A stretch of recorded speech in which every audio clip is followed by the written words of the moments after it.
사사기 6장 28에서 32절 말씀을 통해서 여호와 살롬과 여룻바알이라는 제목으로 하나님 말씀 함께 나누겠습니다. 옛말에 이런 말이 있었어요. 인사만 잘해도 먹고 산다. 그러니까 인사성 바른 사람이요, 그 좋은 인간관계를 맺고 최소한 밥은 굶지 않는다라는 그런 뜻이 담겨 있는 거죠. 저하고 저희 아내가 작년 여름이었죠. 작년 여름에 그 치아 고등학교에서 애들 개학을 하고 그 시니어 분들이 그 나와서 봉사 이제 일을 하는데 그 한 3일 동안은 그분들이 나오지 않고 개학하고 그 다음 주부터 나온다고 그래서 좀 와서 도와줄 수 있냐고. 그래서 가겠다고. 그래서 제 아내하고 저하고 이제 그 치아고 학생들이 한 1,000명 정도 되거든요. 1,000명 아이들 밥 먹고 나면은 그 식탁 위에 자리를 이렇게 닦는 거를 한 3일 동안 했어요. 근데 이제 첫날 이제 갔을 때 모자를 쓰고 마스크를 이제 끼고 여기다 이제 장갑하고 앞치마를 하니까 신분이 노출이 안 되잖아요. 누군지 모르잖아요. 그래서 저희는 이제 우리미 아리미도 모르고 그냥 이제 학교를 간 건데 제 아내가 이제 우리미를 봤어요. 그리고 우리미한테 가가지고 팔을 이렇게 툭 쳤대요. 근데 우리미는 모르고 뭐 얘가 어떤 반응을 일으켰을까요? 그렇죠. 보통 그렇잖아요. 근데 이러더래요. 안녕하세요. 안녕하세요 그러더래요. 그래서 내가 이걸 보고 이 녀석 밥은 안 굶겼네. 밥은 안 굶겠구나. 인사를 잘해서. 하여튼 그런 생각을 좀 했었습니다. 옛날에는 그 인사할 때 그 밥을 잘 못 먹었잖아요. 그러니까 사람들이 인사가 식사하셨어요가 옛날에 인사였어요. 밥을 많이 굶으니까. 근데 요즘은 식사하셨어요라고 젊은 사람들이 인사 그렇게 합니까? 잘 안 하지요. 그냥 안녕하세요라고 보통 인사들을 합니다. 근데 크리스찬들은 인사를 나눌 때, 문안 인사를 하거나 뭐 할 때 가장 앞에 뭐라고 쓰는 단어가 있죠. 샬롬이라는 단어를 많이 써요. 샬롬. 그래서 이 샬롬이라는 단어가 평강, 평화 이런 뜻이거든요. 그래서 우리 인사할 때 뭐 샬롬이라는 말을 많이 쓰는데 성경에 근거한 말입니다. 그 샬롬이라는 말이 성경에 딱 한 번 나오거든요. 그게 어디 나오냐면 사사기 6장 24절에 나옵니다. 한번 볼까요? 여기에 딱 한 번 나와요. 여호와 샬롬이라는 단어가. 자, 24절 읽어볼게요. 기드온이 여호와를 위하여 거기서 제단을 쌓고 그것을 여호와 샬롬이라 하였더라. 그것이 오늘까지 아비에셀 사람에게 속한 오브라에 있더라. 여기 기브온이 제단을 쌓고 그 제단의 이름을 뭐라고 했대요? 여호와 샬롬. 여호와 샬롬이라고 했대요. 그러니까 여호와 샬롬이라는 이름을 쓰게 된 배경이 있어요. 왜 기드온이 여호와 샬롬 제단을 쌓고 그 이름을 여호와 샬롬이라고 하였느냐? 그 배경이 있습니다. 이 앞부분에 있는 내용을 좀 설명을 드릴게요. 우리는 하나님을 볼 때 하나님의 여러 가지 속성이 있는데 대표적인 하나님의 속성 한 가지를 얘기하라면 하나님은 사랑이시라 라는 표현을 해요. 여기에 모든 것이 다 포함되어져 있으니까 하나님은 사랑이시라. 그래서 하나님은 모든 사람이 구원을 받으며 진리를 아는 데 이르기를 원하신대. 그러니까 한 사람이라도 하나님은 멸망하기를 원하지 않으세요. 모두 다 천국 백성 되기를 원하시는 것이 하나님의 마음이라는 거죠. 그래서 우리가 하나님을 가까이 하고 그분을 경외하고 그 말씀대로 순종하여 살면 하나님은 반드시 우리에게 복을 주신다고 약속했어요. 그러나 반대로 우리가 하나님을 멀리하고 말씀에 불순종하면 어떻게 될까요? 하나님의 화가 따른다는 것이죠. 자, 오늘 사사기 6장 이 앞부분서부터 좀 살펴보려고 하는데요. 자, 이스라엘 백성들의 지금 처한 영적인 상태가 어떠했나 한번 봅시다. 사사기 6장 1절부터 좀 볼게요.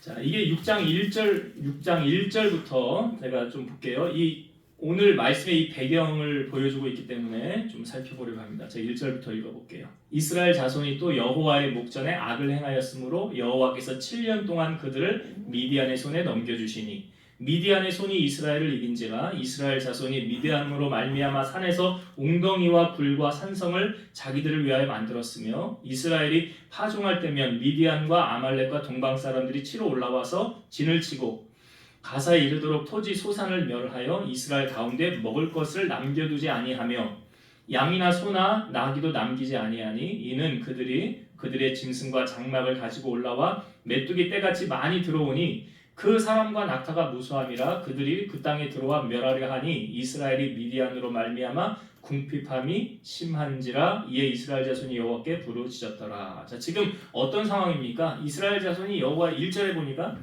이스라엘 자손이 여호와의 목전에 뭘 행하였대요? 악을 행하였더라. 그 악을 행한 결과가 자, 이스라엘 백성들에게 어떤 일이 벌어졌습니까? 지금 2절에도 보니까 그 미디안이 와서 이스라엘 백성을 어렵게 한 거죠. 힘들게 한 거죠. 그러니까 산이나 웅덩이나 굴과 산성에 이게 뭐 했다는 거예요? 숨었다는 거예요. 숨었다는 거예요. 여러분 그 터키에 가보면 가파도기아라는 곳이 있습니다. 거기 크리스찬들이 그 자기의 신앙을 지키려고 땅속으로 파고 들어가서 만든 요새가 있어요. 그 잘못 들어가면요 빠져나오질 못하고 거기서 그냥 죽는다고 그래요. 그러니까 크리스찬들끼리 자기들의 신호를 해놔서 길을 다 이렇게 해놨다고 그래요. 그러니까 지하세계에서 산 거예요. 왜요? 나가면 죽으니까. 신앙을 지키기 위해서. 그렇게 해놨어요. 정말 대림구유라고 그 안쪽으로 뭐 깊이가 뭐 다 정확하게 아직도 발굴을 못했는데 조금만 들어갔다가 관광객들이 그냥 나오는 그런 상황이에요. 그렇게 지금 이스라엘 백성들이 어떻게 돼? 도망 다녔더라는 거죠. 힘들고 어려우니까, 고난당하니까. 자, 도망 다녔고 또 보니까 토지, 소산 어떻게 되었대요? 다 빼앗겼대요. 그 양식을 거둘 때면은 그 미디안 이 사람들이 와가지고 하나도 남겨두지 않고 먹을 것을 싹 가져갔다는 거 아니에요. 여기 소나 양, 나귀도 남기지 아니했더라. 이들이 뭐 메뚜기 떼같이 올라와가지고 거기 있는 모든 것들을 다 빼앗아 갔더라. 그래서 이스라엘이 미디안으로 말미암아 궁핍함이 심한지라. 너무 어려운 환경을 지금 보여주고 있죠. 이 원인이 왜 그렇습니까, 여러분? 네, 1절의 말씀이에요. 여호와 앞에 악을 행하였더니. 여러분, 하나님은 우리가 고난 당하는 걸 기뻐하실까요? 아닙니다. 우리가 고난 당하는 거 하나님 절대로 기뻐하지 않아요.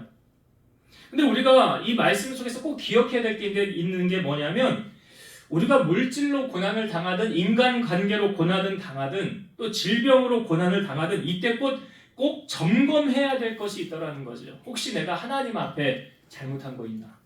이거 꼭 점검을 해야 돼. 이게 꼭 맞는 정답은 아니에요. 사실은 욥이라는 사람이 고난을 당할 때 욥이 잘못해서 고난을 당한 건 아니었잖아요. 그러니까 적용을 할 때 모든 것이 그게 다 맞다라는 건 아니에요. 그러나 우리가 오늘 말씀을 통하여 볼 때 이스라엘 백성들에게 당하는 이 고난이 하나님이 괜히 허락한 것이 아니었다는 거죠. 예레미야 예가 3장 33절 주께서 인생으로 고생하게 하시며 근심하게 하심은 본심이 아니시로다. 하나님의 본심은 우리가 고생하는 거 원하지 않아요. 우리가 번성하며 그러니까 처음 사람을 만들었을 때도 뭐라고 그래요? 생육하고 번성하고 땅을 정복하고 다스리고 충만하라 그랬잖아요. 이게 하나님의 본심이라는 거죠. 여러분 우리가 부모된 입장에서요. 자녀들을 키울 때 자녀가 잘못하면 여러분 어떻게 반응하십니까? 이 성경에 어떻게 하라고 우리에게 알려주고 있죠. 잠언 23장 13, 14절 아이를 훈계하지 아니하려고 하지 말라. 채찍으로 그를 때릴지라도 그가 죽지 아니하리라. 네가 그를 채찍으로 때리면 그의 영혼을 수월에서 구원하리라. 우리가 자녀들 키울 때 여러분들 한번 다 이거 집에 있었을 거예요. 사랑의 매. 사랑의 매. 이 매는 너를 미워해서 때리는 매가 아니야. 너를 사랑해서 하는 거야. 잠언 20장 30절 상하게 때리는 것이 악을 없이 하나니 매는 사람 속에 깊이 들어가느니라. 그러니까 매를 맞고 나면 다음부터는 그래야 되지 그렇게 하면 안 되겠구나 라는 이게 사람에게 훈련이 되어진다는 거예요. 잠언 22장 15절 아이의 마음에는 미련한 것이 얽혔으나 징계하는 채찍이 이를 멀리 쫓아내리라. 그러니까 매가 무서워서라도 그런 나쁜 행위를 하지 않는다는 거잖아요. 성경에. 그래서 여러분 하나님도요 마찬가지입니다. 하나님의 입장에서 우리가 자녀 아닙니까? 그래서 우리가 잘한 것에는 상을 주세요. 그러나 우리가 잘못했을 때는 인생 채찍과 그리고 성경에 나오죠. 사람 막대기로 그 단련하신다고 그러잖아요. 그 다윗이 하나님 앞에 내가 송전을 짓겠다고 고백했을 때 하나님이 다윗에게 하신 네가 혹시 네 후손이 잘못했을 때 내가 인생 채찍으로 사람 막대기로 너를 단련하거니와 라는 말씀이잖아요. 그죠? 그러니까 하나님도 잘못되는 그런 것을 보고 그냥 넘어가지는 않으신다라는 거예요. 왜 그러냐? 이게 하나님의 공의라는 거예요. 지금 이스라엘이 미디안에게 고난을 당하는 것도 어떻게 보면 하나님이 그냥 너 네 맘대로 살아. 난 너하고 상관없어. 무관심했더라면 하나님은 그냥 내버려 뒀겠지요. 근데 하나님이 사랑하니까 이게 하나님의 마음, 그 공의를 가지고 이렇게 행하는 거 아닙니까? 그래서 이스라엘이 다시 지금 오늘 6절의 마지막 부분에 보면 이게 이스라엘 자손이 여호와께 부르짖었더라 그러잖아요. 부르짖었더라. 그러니까 이런 하나님의 이런 시나리오를 통해서 이 과정을 통해서 결국은 하나님이 이스라엘로 하여금 누굴 찾게 만들었다는 거예요? 하나님을 찾게 만들었다는 거예요. 이게 하나님의 방법이에요. 여러분 어느 목사님이 설교를 했는데 제가 잠깐 짤을 들었는데요. 이런 말씀을 하시더라고요. 여러분 새벽 예배는 어떤 사람이 나오는 줄 아십니까? 그래요. 새벽 예배는 어떤 사람이 나올까요? 오늘이 마지막인 사람들이 나옵니다. 오늘이 마지막인 것 같은 사람들이 나옵니다. 간혹 이런 사람들이 나온대요. 미국 갔다 와서 시차가 적응이 안 돼서 교회 가서 기도나 할까 하고 나오는 사람들이 있다고는 하는데, 그러니까 새벽 기도는 발등에 불 떨어진 사람이 나오는 거 아니에요? 정말 아무 문제 없고 배부르고 등 따시면 나오겠어요? 여러분 그 잠자리 거기에서 깨어서 나오는 게 이게요 얼마나 힘들고 어렵습니까? 아이들도 학교 갈 때 깨우면 뭐라 그래요? 나 5분만 더 잘게. 나 5분만 더 있다가 깨워줘.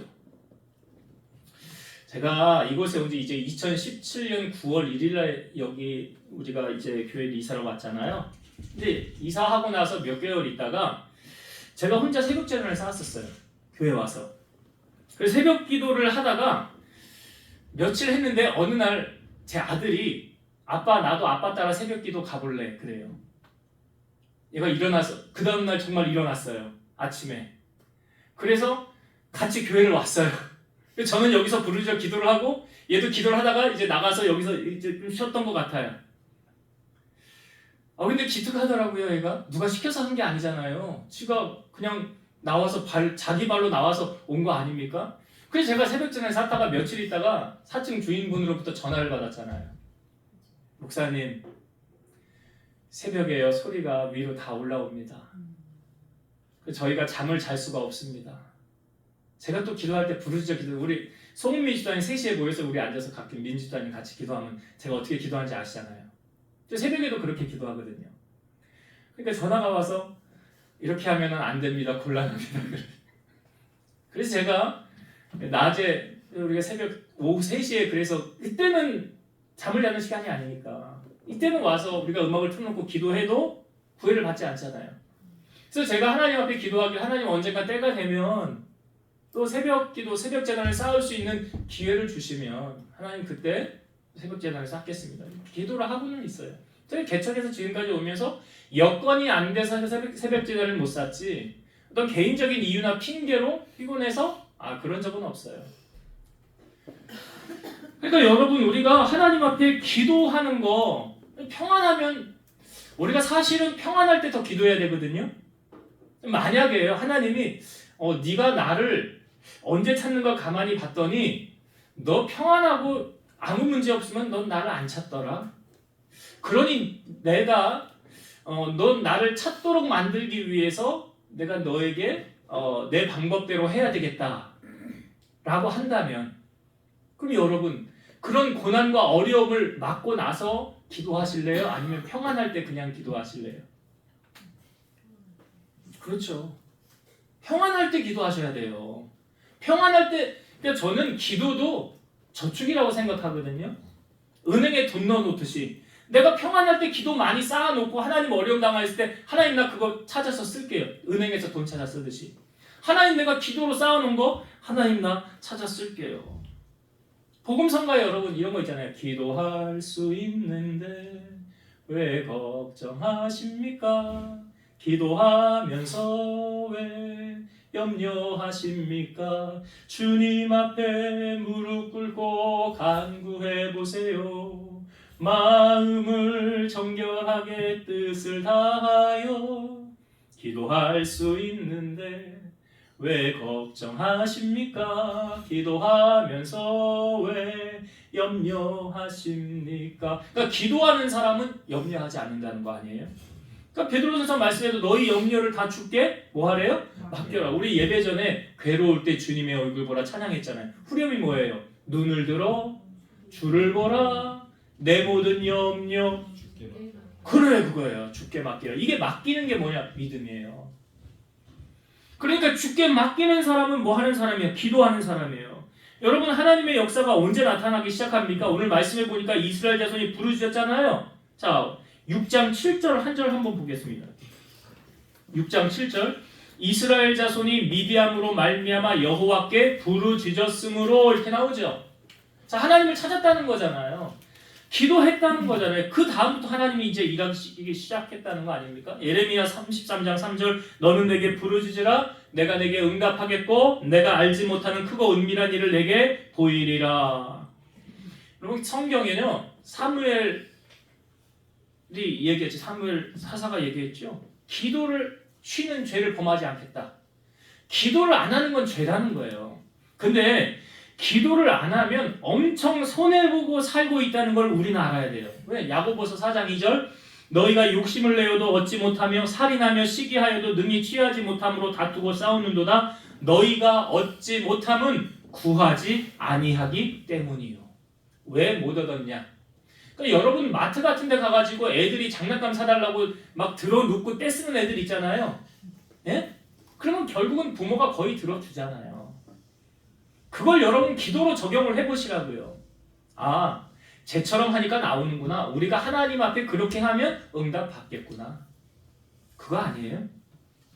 요한복음 16장 24절 지금까지는 너희가 내 이름으로 아무것도 구하지 아니하였으나 구하라 그리하면 받으리니 너희 기쁨이 충만하리라. 그러니까 안 구해서 못 받는 거예요. 구하면 어떻게 한다? 받는다. 요한복음 15장 7절 너희가 내 안에 거하고 내 말이 너희 안에 거하면 무엇이든지 원하는 대로 구하라 그리하면 이루리라.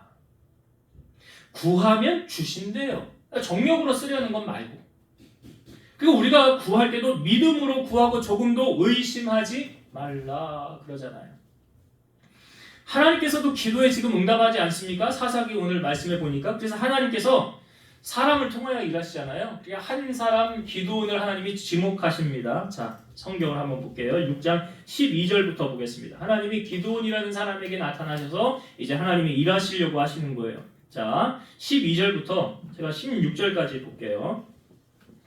여호와의 사자가 기도원에게 나타나 이르되 큰 용사여 여호와께서 너와 함께 계시도다 하매 기도원이 그에게 대답하되 오 주여 오 나의 주여 여호와께서 우리와 함께 계시면 어찌하여 이 모든 일이 우리에게 일어났나이까? 또 우리 조상들이 일찍이 우리에게 이르기를 여호와께서 우리를 애굽에서 올라가게 하신 것이 아니냐 한 그 모든 이적이 어디 있나이까? 이제 여호와께서 우리를 버리사 미디안의 손에 우리를 넘겨주셨나이다 하니 여호와께서 그를 향하여 이르시되 너는 가서 이 너의 힘으로 이스라엘을 미디안의 손에서 구원하라 내가 너를 보낸 것이 아니냐 하시니라. 그러나 기드온이 그에게 대답하되 잘 보세요. 오 주여 내가 무엇으로 이스라엘을 구원하리이까? 보소서 나의 집은 므낫세 중에서 극히 약하고 나는 내 아버지 집에서 가장 작은 자니이다 하니 여호와께서 그에게 이르시되 내가 반드시 너와 함께 하리니 내가 미디안 사람 치기를 한 사람을 치듯 하리라 하시니라.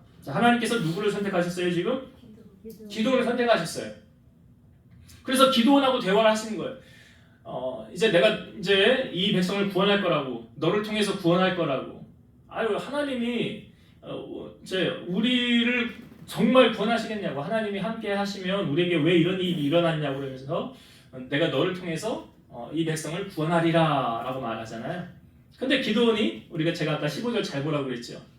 15절에 말씀해 보니까 그래 오 주여 무엇으로 이스라엘 구원하리이까? 보소서 나의 집은 므낫세 중에 극히 약하고 나는 내 아버지 집에서 가장 작은 자니이다. 여러분 하나님께서 지금 번지수 잘못 찾은 것 같은 느낌 들지 않습니까? 사람 잘못 찾은 거 아니에요?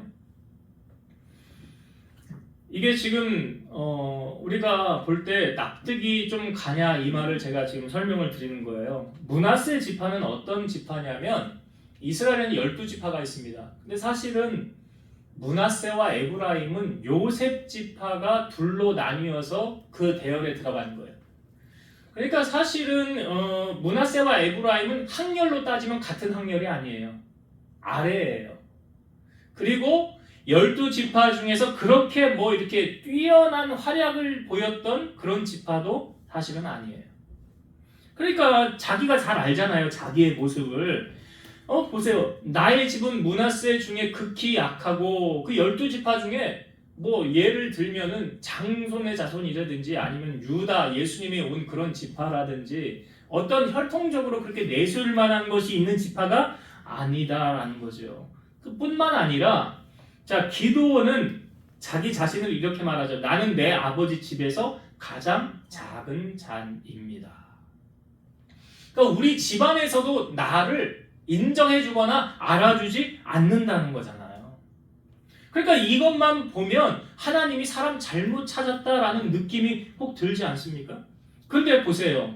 기드온이 지금 하나님께서 전적으로 선택한 거죠. 이 말은 하나님이 기드온을 부르신 거예요. 이건 하나님의 부르심이에요. 그러면 여러분, 하나님은 실수하시는 분이십니까? 아니에요. 로마서 11장 29절 하나님의 은사와 부르심에는 후회하심이 없느니라.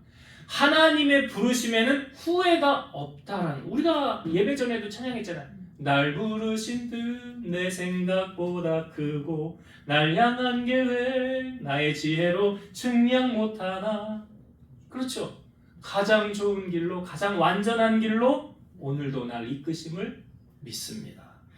그러니까 여러분, 이 말씀을 보면 하나님은 어떤 사람을 사용하시는가를 우리에게 다시 알려주고 있는 말씀이죠.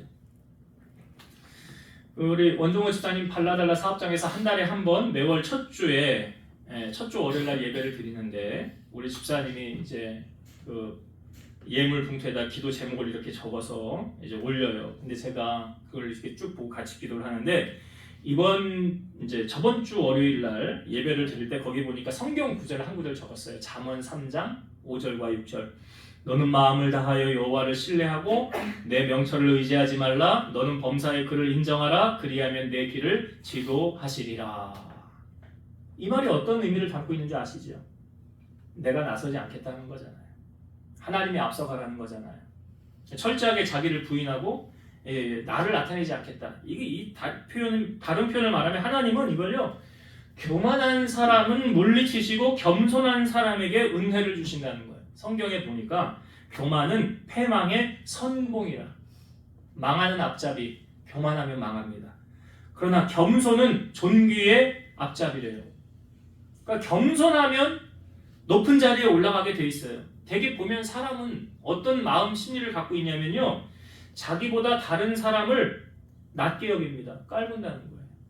내가 너보다 위에 있어. 그러니까 세상 사람들 가운데 자기 잘난 맛에 사는 사람 있죠? 뭘 믿어? 내 주먹을 믿어 라고 말하는 사람들, 내 돈을 믿어 라고 말하는 사람들. 이런 사람들이 하나님 앞에 쓰임받기가 쉽겠습니까? 가장 조심해야 될 신을 제가 거듭 말씀드리지만 뭐라고요? 자신이라고요. 자신. 툭하면 내가 나오는 것. 하나님이 있어야 될 그 자리에 내가 나오는 것. 가장 조심해야 될 거예요. 여러분, 오늘 본문에 보니까 기도는 세상의 기준으로 보면 쓰임받을 조건이 없어요. 알아주는 집안도 아니고 가방끈도 짧아요. 기도원이 뭐 하다가 부름을 받았습니까? 여기 보니까 여기 밀 타작하다가. 직업이 뭐예요? 농부잖아. 농사꾼이잖아. 엘리야의 후계자, 하나님이 점 찍어서 선택한 엘리사라는 사람도 뭐 하는 사람이었어요? 12결이 밭을 갈고 있는 사람, 12결이 소를 가지고 밭을 가는 사람, 농부였어요. 농부. 그럼 세상의 기준으로 하나님이 뭐 쓸 조건이 안 되잖아요. 근데 여러분 보세요. 하나님께서 사람을 쓸 때 어떤 걸 보고 쓰십니까? 잘생긴 거 보고 씁니까? 키 큰 거 보고 씁니까? 집안 배경 보고 씁니까? 공부 많이 한 거, 가방끈 길다란 거, 유학 좀 다녀와야 하나님이 그 사람 쓰십니까? 박사 돼야 쓰십니까? 이건 다 세상적인 기준이에요. 하나님의 기준은 무엇을 보고 쓰십니까? 초대교회 일곱 집사 세울 때 어떤 과정으로 세웠습니까? 성령과 믿음이 충만한 사람, 칭찬 듣는 사람, 인간성 좋은 사람, 본이 되는 사람, 이런 거예요. 그러니까 얼마나 기도하느냐, 말씀대로 사느냐, 이거 보고 하나님이 사람을 쓰시는 거예요. 여러분, 우리가 하나님께 쓰임받기를 원한다면 세상의 기준과 가치관이 아니라 하나님이 보는 시각과 가치관을 가지고 세상 속에 살아갈 때 하나님의 손에 쓰임받을 수 있다는 거예요. 지금 기도원이 어떻게 보면 어안이 벙벙한 거죠. 어떻게 나에게 이런 일이. 그래서 기도원이 확답을 받고 싶은 거예요. 나와 말씀하시니까 하나님이시면 내가 예물을 가지고 다시 이곳으로 돌아와서 드리려고 할 때 이곳을 떠나지 마옵소서 그랬더니 너 돌아올 때까지 내가 여기에 있으리라. 그러니까 기도원이 가서 이제 예물을 가지고 다시 제단을 예배를 드리려고 그러는 거예요. 자, 그 말씀 이제 19절부터인데 한번 봅시다. 6장 19절부터 읽어볼게요. 기도원이 가서 염소 새끼 하나를 준비하고 가루 한 에바로 무교병을 만들고 고기를 소쿠리에 담고 국을 양푼에 담아 상수리 나무 아래 그에게로 가져다가 드리매 하나님의 사자가 그에게 이르되 고기와 무교병을 가져다가 이 바위 위에 놓고 국을 부으라 하니 기도원이 그대로 하니라. 여호와의 사자가 손에 잡은 지팡이 끝을 내밀어 고기와 무교병에 대니 불이 바위에서 나와 고기와 무교병을 살랐고 여호와의 사자는 떠나서 보이지 아니한지라. 자, 어떤 일이, 예물을 가지고 이제 그 가지고 와서 제사 지내려고 이렇게 딱 부었더니 여기다 부으래, 바위 위에. 그랬더니 하나님의 사자가 지팡이를 내밀어서 거기 딱 놓으니까 바위에서 불이 나왔죠. 그리고 제물을 다 태웠어요. 다 살랐어요. 그리고 여호와의 사자는 떠나서 보이지 않았어요. 그랬더니 기도원이 반응. 자, 22절. 기도원이 그가 여호와의 사자인 줄을 알고 이르되 슬프도소이다 주 여호와여 내가 여호와의 사자를 대면하여 보았나이다 하니. 자, 왜 기도원이 여호와의 사자를 보고 슬프다라고 말하느냐? 자, 하나님을 지금 만난 거잖아요. 어떻게 보면. 그렇죠? 그 하나님을 본 사람은 어떻게 되느냐? 죽는다는 거예요. 출애굽기 33장 20절. 또 이르시되 네가 내 얼굴을 보지 못하리니 나를 보고 살 자가 없음이니라. 하나님 모세에게 하신 말씀이거든요. 그 다음에 하나님 모세에게 또 이렇게 말씀하세요. 내가 너를 반석 틈에 두고 내가 지나도록 내 손으로 너를 덮었다가 손을 거두리니 네가 내 등을 볼 것이요 얼굴은 보지 못하리라. 하나님께서 모세에게 등을 보여주셨다는 거예요. 얼굴은 보이지 않으셨지만. 그러니까 여기 내 얼굴을 보고 살 자가 없으리라 그랬잖아요. 자, 그런데 23절을 보세요. 23절. 여호와께서 그에게 이르시되 너는 안심하라 두려워하지 말라 죽지 아니하리라 하시니라. 지금 여호와의 사자를 만났는데 기도는 나 죽는 거 아니야? 하나님 봤으니. 근데 뭐라고 그래요 하나님이? 너 죽지 않을 거야 그러죠? 너 죽지 않을 것이니까 안심하라 두려워하지 말라라고 말하는 거예요. 자, 이 사건이 있은 뒤에 기도원이 뭐 합니까? 그 다음에 24절. 기도원이 여호와를 위하여 거기서 제단을 쌓고 그것을 여호와 샬롬이라 하였더라. 그 다음에 기도원이 여호와를 위해 제단을 쌓고 그 제단의 이름을 뭐라고 그랬다고요? 여호와 샬롬. 그러니까 이때 기도는 하나님의 마음을 알게 된 거예요. 어떤 하나님의 마음을 알게 됐느냐? 하나님은 진노하시고 심판하시는 하나님이 아니시다.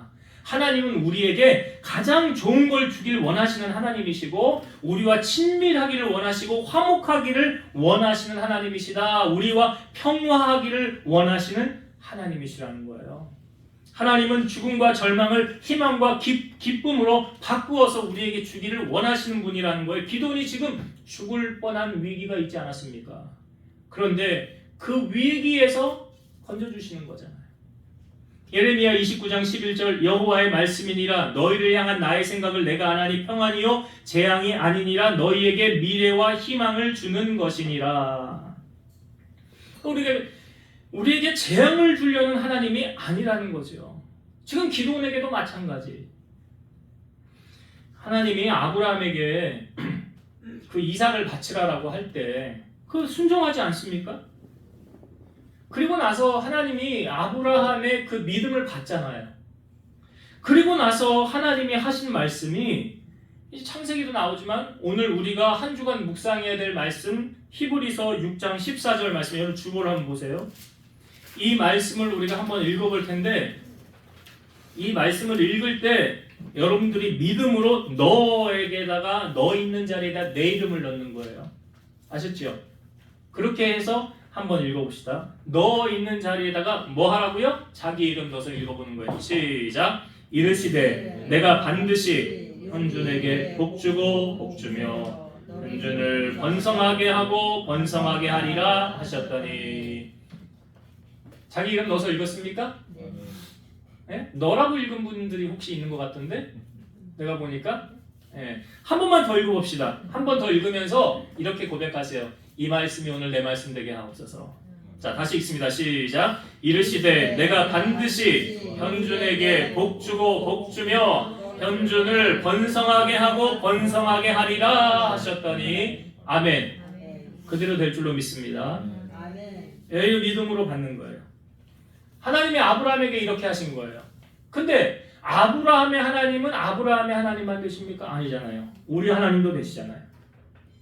그러니까 오늘 이 축복이 오늘 우리에게 임하기를 원하고요. 우리가 선포한 대로 여러분들의 삶 가운데 반드시 이루어지기를 주 이름으로 축복합니다.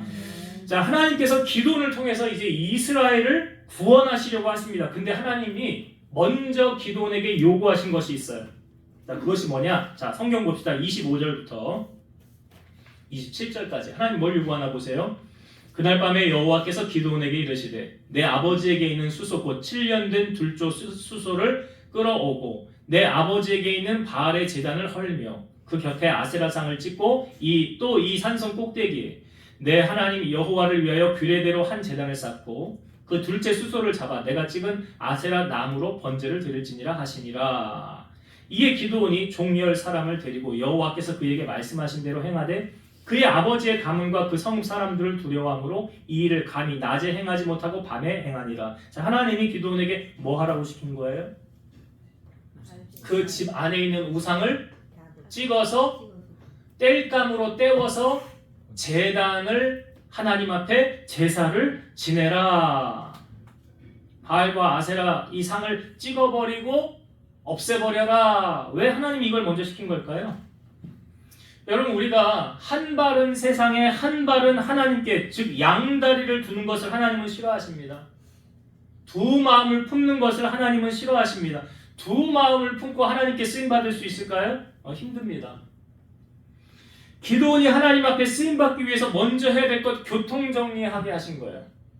내 안에 있는 우상들을 다 끄집어내서 다 처분하고 없애버리고 나서 이게 뭐냐면 나 이제 하나님밖에 없어요 이거잖아요. 나 이제 하나님만 섬길게요. 그 말 아닙니까?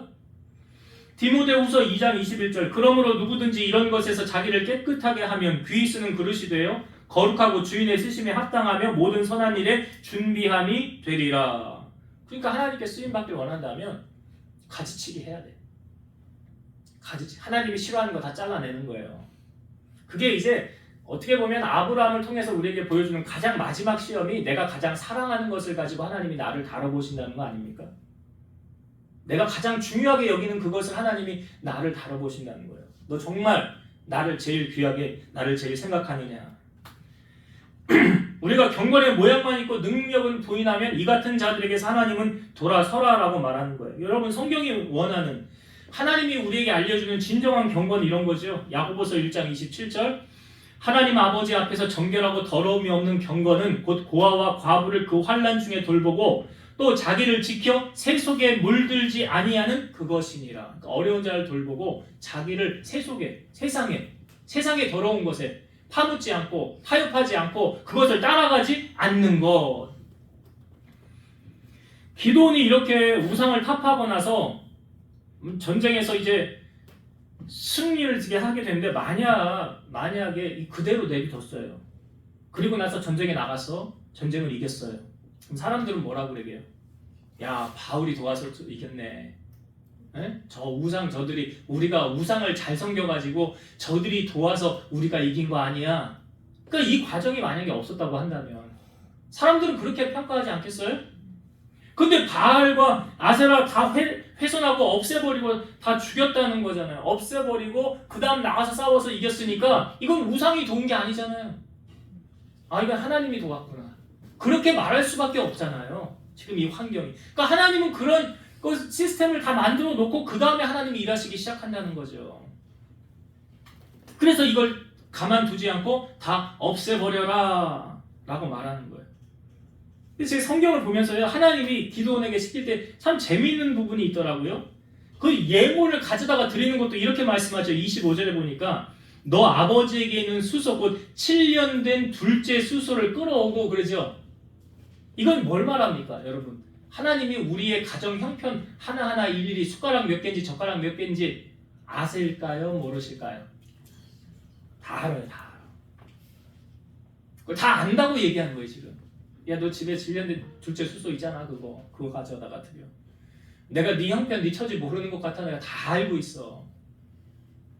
그렇잖아요. 우리가 여러분 하나님 머리카락까지도 다 세신바 되었는데 하나님을 우리가 속일 수가 있습니까? 사람은 속여도 하나님 못 속이는 거예요.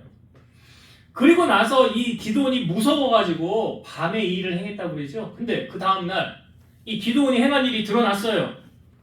아니 감히 누가 우리가 섬기는 이 신을 이렇게 만들었느냐라고 수소문을 하니까 기드온이 그랬다는 게 이제 탄로가 났죠. 그러니까 기드온의 집으로 사람들이 쳐들어와. 기드온 끄집어내라. 감히 우리 신을 이렇게 회파해서 가만두면 안 되겠다. 그를 죽여버려야 되겠다. 그러잖아요. 그는 당연히 죽일지래요. 당연히. 자, 30절 31절 한번 봅시다. 30절 31절 성읍 사람들이 요아스에게 이르되, 요아스는 기드온의 아버지죠. 요아스에게 이르되 내 아들을 끌어내라. 그는 당연히 죽일지니 이는 바알의 제단을 파괴하고 그 곁에 아세라를 찍었음이니라 하니, 요아스가 자기를 둘러선 모든 자에게 이르되 너희가 바알을 위하여 다투느냐? 너희가 바알을 구원하겠느냐? 그를 위하여 다투는 자는 아침까지 죽임을 당하리라. 바알이 과연 신일진데 그의 제단을 파괴하였은즉 그가 자신을 위해 다툴 것이니라 하니라. 여러분, 어디서 이렇게 지혜가 났을까요? 요아스에게. 요아스가 하는 말이 뭔지 아시겠지요? 야, 바알 신이 살아있는 신이면 그 신이 기드온을 가만히 두겠냐? 기드온을 그 신이 직접 없애겠지. 왜 너희들이 나서서 난리냐? 너희들이 하지 않아도 이 바알 신이 알아서 없앨 거야 라고 말하는 거잖아요. 그러니까 그 말을 듣고 사람들이 다 돌아가더라는 거죠. 저는 이 말씀 보면서 여러분, 이스라엘 백성들이 지금 기드온을 찾아 죽이려고 그러잖아요. 적은 내부에 있구나. 지금 미디안과의 싸움이 적인 줄 알았는데 그 적이 미디안이 아니라 사실은 이스라엘 백성들 안에 적이 있었어요. 내부에 적이 있었어요. 그러니까 지금 이스라엘 백성들이 왜 미디안으로 하여금 고난을 당한 것이었습니까? 여기 1절 우리가 보았잖아요. 왜 고난을 당하는 것이었어요? 하나님 제대로 안 섬기니까, 우상 섬기니까. 우리는 그 미디안만이 나쁘다고 우리를 힘들게 했다고 했지만 실상은 이스라엘 백성들 안에서 하나님을 경배하지 않고 우상을 섬긴 결과로 이 일을 당하였는데, 그거는 깨닫지 못하고 오직 미디안이 우리를 힘들게 한다고만 말하잖아요. 그러니까 이 먼저 해야 될 게 무엇이었습니까? 이게 적이 내부에 있었다는 거예요. 제가 여러분 한번 질문을 드려볼게요. 자, 믿음이 있는 사람하고 믿음이 없는 사람하고 둘이 싸워요. 누가 이길까요? 크리스찬하고 크리스찬 아닌 사람이 싸워요. 누가 이길까요? 자, 그럼 이렇게 또 질문 드려볼게요. 남편과 아내가 싸워요. 누가 이길까요? 예? 둘 중에 하나는 이기겠지요. 근데 누가 이길까요? 옛날에 이런 분들이 있었어요. 내가 참지 뭐, 집안이 평안하다고. 내가 조용하면 싸울 일이 없잖아. 내가 져줘야지. 져주는 게 아니에요. 여러분 누가 이기냐면요, 고집 센 사람이 이깁니다. 그리고 자기 주관이 확실한 사람이 이깁니다. 좀 이렇게 말씀을 드리면 여러분들이 이해를 못하실 수도 있는데, 크리스찬이 비크리스찬을 따라가는 거는 져주는 거예요. 쉽게 말하면. 져준다는 표현이 좀 맞진 않는 것 같은데, 왜 그러느냐? 믿음이 없기 때문에 그래요. 믿음이 없어요. 제가 한 예를 들어볼까요? 여러분 과부하고 재판장하고 싸우면 누가 이겨요? 예? 어떻게 과부가 이겨요? 재판장이 이기지. 과부하고 재판장하고 싸운다고요. 그럼 당연히 재판장이 이기지. 자기 권력이 높은데? 자기 말 한마디 법인데? 근데 성경이 예수님이 보여주는 비유는 누가 이겼어요? 여러분 아시잖아요. 과부가 이기잖아요. 어떻게 과부가 재판장을 이겨요? 진득거렸어. 아니 그러니까 과부가 이겼는데 예수님이 그 다음에 이걸 이렇게 풀잖아요. 하나님께서 그 밤낮 부르짖는 택하신 자들의 원한을 풀어주지 않겠느냐? 그들에게 오래 참으겠느냐? 속히 그 원한을 풀어주시리라. 그 다음에 주님이 이렇게 말씀하세요. 그러나 인자가 올 때 세상에서 믿음을 보겠느냐? 이걸 뭐에 비유하고 있어요? 믿음이잖아요. 믿음. 그러니까 제가 말씀을 줄 때 누가 이기느냐? 믿음이 좋은 사람이 이기는 거예요. 믿음이 확고한 사람이 이기는 거예요. 여기 그 밤낮 부르짖는 이걸 행위를 주님은 뭐라고 보셨어요? 믿음이라고 그러잖아요. 그래서 행함이 따르지 않는 믿음은 어떤 믿음이에요? 죽은 믿음이라고 그러잖아요. 그러므로 이 과부는 산 믿음을 보인 거예요. 산 믿음의 소유자는요, 타협하지 않습니다. 비굴하지 않습니다. 불의에 항거합니다. 기드온이 처음부터 여러분 믿음 좋은 사람 아니었어요. 그 말씀대로 살다 보니까 행하다 보니까 어느 순간 믿음이 자라있더라는 거죠. 사실은 자기가 하나님께 부름을 받았을 때도 나는 집안도 내세울 거 없고 내 집 안에서도 내가 가장 약한데 아니 내가 어떻게 이걸 나가서 이길 수 있을까라고 말할 때 기드온이 하나님 앞에 이렇게 구하죠. 하나님 내가 한 가지 구하겠습니다. 양털 뭉치를 내가 타작마당에 놓을 테니까 양털 뭉치에만 이슬이 있고 땅은 다 마르게 해주세요. 하늘에서 이슬이 내리면 온 곳이 다 적셔야 되는데 양털에만 이슬이 있게 해달라는 거예요. 땅은 마르게 해달라는 거예요. 다음날 가보니까 기드온이 요구한 대로 됐잖아요. 그러니까 못 믿어요. 하나님 내가 한 번만 더 구할게. 이번엔 반대로 해주세요. 참 의심도 많지요. 그러니까 뭐냐면 믿음이 없는 거예요. 그렇게 기드온이 처음부터 믿음 좋은 사람 아니었다고. 근데 다음날 가보니까 기드온이 원한 대로 해주셨잖아요. 그럼에도 기드온이 아직도 확신이 없어요. 미디안과 싸울 사람들 모여라. 32,000명 모였어요. 하나님 뭐라고 그래요? 너무 많다. 왜 너희들 32,000명으로 싸워서 이기면 뭐라고 말하겠냐? 우리가 잘 싸워서 이겼지. 어떻게 하나님이 도와줘서 이긴 거야 이게? 라고 말하지 않겠냐? 그러니까 지금이라도 두려워 떠는 사람 돌려보내라.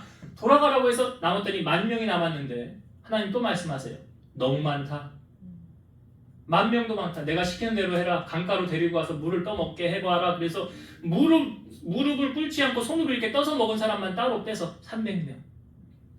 나머지는 다 돌려보냈어요.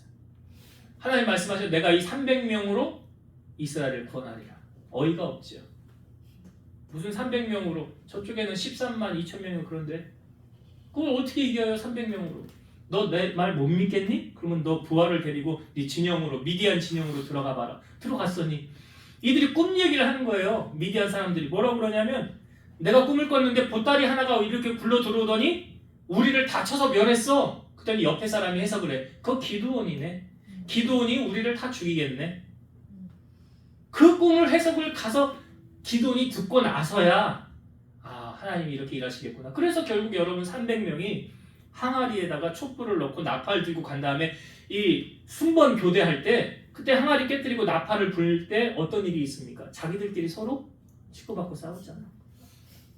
결국 이스라엘이 이겼잖아요. 하나님의 일은 이렇다니까요. 여러분 우리가 세상을 살아갈 때 세상을 이기는 건 결국 뭐라고 말하냐면 믿음이래요. 요한일서 5장 4절 무릇 하나님께로부터 난 자마다 세상을 이기느니라. 세상을 이기는 승리는 이것이니 우리의 믿음이니라. 그러니까 믿음이 있는 사람이 세상을 이기는 거예요. 고린도전서 16장 13절 깨어 믿음에 굳게 서서 남자답게 강건하라. 그래서 여러분 크리스찬은요 세상에 종속되어져서는 안 돼요. 비굴해서는 안 돼요. 타협해서는 안 돼요. 아니 진리가 불의에 지면 말이 됩니까? 진리가 지면 안 되잖아요. 정의가 지면 안 되잖아요. 악이 이기는 세상이 되면 안 되잖아요. 사도 바울이 아덴이라는 지역을 갔을 때 왜 속상했냐? 거기 보니까요. 뭣도 모르는, 이름도 모르는 신을 섬기는 것을 보고 사도 바울이 그 마음이 격분했더라 라고 말하잖아요. 제가 목회를 하면서 언제 제 마음이 격분이 생기는 줄 아세요? 교회 나와야 될 사람이 교회 안 나왔을 때, 보여야 될 사람이 안 보일 때, 얼마나 우라통 터지는지 몰라요. 정말 솔직히 말해서 얼마나 속상한지 몰라요. 근데 그거 제 마음 아니에요. 아버지 마음이에요. 여러분, 하나님이 왜 이스라엘 백성을 출애굽시켰는지 아세요? 하나님 예배하기 위해서 출애굽시켰대요. 왜 너희들 종에서 내가 자유함을 주었는지 아느냐? 나 예배하라고. 하나님이 예배하라고. 그리고 하나님이 불러주신 거예요. 그래서 예배의 승리자는 세상의 승리자로 살지만 예배에 패배한다? 세상의 패배자예요. 무엇에 목숨을 거냐? 라디오 듣니까 어떤 교회 목사님이 이렇게 하더라고요. 예배에 목숨 거는 교회. 그러면서 자기 교회 이름 얘기하더라고요. 무엇에 여러분 목숨을 겁니까? 여러분, 하나님 마음 기쁘시게 해드리면 그분이 알아서 다 일하시는 거 아니에요? 하나님 누구를 찾으신대요? 예배자. 그리고 여러분, 예배는 타협이 되는 부분입니까? 안 되잖아요. 하나님하고 그 예배하는, 아니 사실 어떻게 보면 일주일 그 많은 시간 가운데 그 예배 시간 우리 몇 시간 됩니까? 사실 얼마 안 되잖아요. 이 시간조차도 우리가 하나님 앞에 온전하게 드리지 못한다면 좀 부끄러운 거 아니에요? 송구스러운 거 아니에요? 그러니까 여러분, 예배의 승리자로 살아갈 때 하나님의 은혜를 누리며 살아갈 수 있는 거예요. 말씀을 정리하겠습니다. 야고보서 4장 6절에서 17절 보면 그러나 더욱 큰 은혜를 주시나니 그러므로 일렀으되 하나님이 교만한 자는 물리치시고 겸손한 자에게 은혜를 주신다 하였느니라. 그런즉 너희는 하나님께 복종할지어다. 마귀를 대적하라. 그리하면 너희를 피하리라. 우리는 오늘 기도를 통하여 보았어요. 기도원이 하나님을 만났죠? 그럼 죽어야 되는 거였어요. 근데 하나님이 살려줬어요. 영원한 절망 가운데 생명을 주었어요. 그리고 나서 기도원이 깨달은 게 뭐예요? 아, 하나님은 우리의 화목하길 원하시는 하나님이시구나. 아, 하나님은 우리를 복주길 원하시는 하나님이시구나. 아, 하나님은 우리를 고난 가운데 몰아넣고 우리를 힘들게 하는 하나님이 아니라는 거예요. 여러분, 아니 여러분, 부모가 자녀를 키울 때 어느 자녀가 너 나가서 고생 좀 직살하게 해라, 너 눈물 젖은 빵을 먹어보지 않고 인생을 논하지 말라고 했는데 너 그렇게 고생 좀 실컷 좀 하고 나서 그 다음에 좀 세상을 좀 배워라. 아, 솔직히 그런 부모가 어디 있어요? 내 자식 고생시키고 싶은 부모가 어디냐고. 하나님의 마음도 똑같습니다. 그래서 우리가 하나님의 마음을 기도를 통하여 봤잖아요. 아, 하나님은 우리와 평화하길 원하시는 하나님이구나. 우리에게 좋은 것 주길 원하시는 하나님이시구나. 근데 이스라엘이 왜 고난을 당하는 거였어요? 우리가 아까 봤죠. 6장 1절에 그들이 악을 행함으로. 그러니까 하나님이 가장 싫어하는 건 뭐냐? 말씀에 불순종하는 거예요. 그리고 하나님보다 더 사랑하는 것. 하나님 질투한다고 그랬잖아요. 왜 질투해요? 사랑하니까. 우리 사랑하니까 질투하는 거예요. 하나님보다 더 사랑하는 것, 가지치기 하셔야 된다고 그랬어요.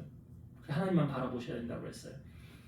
그리고 오늘 기도원을 하나님 왜 부르신 거예요? 어떤 조건이 있었습니까? 기도원이요, 쓰임받을 조건이 없잖아요. 우리가 보니까. 뭘 말합니까? 하나님은 어떤 세상적인 조건으로 사람 쓰는 거 아니에요.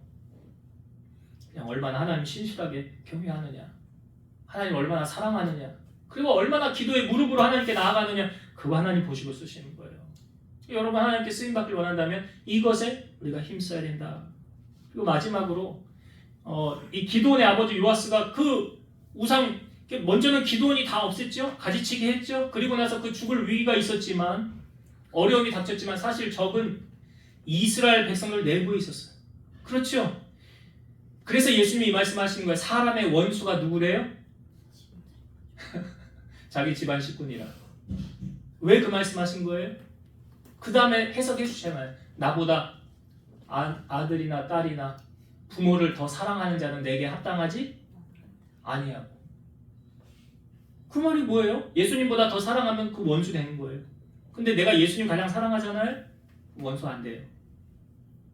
그 말씀대로 살라는 거예요.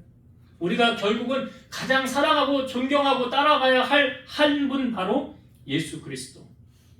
그분밖에 없다. 요아스가 아니 우상을 처피하고 야, 그 신이 다 알아서 정리하지 않겠냐? 그걸 뭘 했어요? 뒤에 나중에 보면 엘리야가 850명과 싸울 때 그 제단에 불로 임하는 신이 참신이라 하는데 바알의 신이 불이 임했어요? 안 임했어요. 가짜야, 가짜. 하나님이 엘리야의 제단에 불로 임했잖아요. 그 하나님은 오늘도 살아계신 하나님, 우리의 예배를 받으시는 하나님, 그 하나님만을 경배하고 예배함으로 영광 올려드리는 여러분 되시기를 주의 이름으로 축원드립니다. 기도하시겠습니다. 지금도 살아서 역사하시는 하나님 감사합니다. 이스라엘이 어려움을 겪은 것은 그들이 하나님의 말씀에 불순종하였기 때문이라고 성경 우리에게 말씀하십니다. 오늘 우리의 삶을 둘러보면서 혹 우리가 고난 가운데 있습니까? 먼저는 하나님과 우리와의 관계를 다시 한번 점검하게 하시고 하나님의 말씀에 다시금 바로 세워지는 저를 되게 하시며 또 하나님을 가장 사랑함을 통해서 하나님 앞에 존귀하게 쓰임받는, 그래서 하나님의 살아계심을 드러내고 영광 올려드리는 우리 성도들 다 되게 하여 주옵소서. 예수님의 이름으로 기도드리옵나이다. 아멘.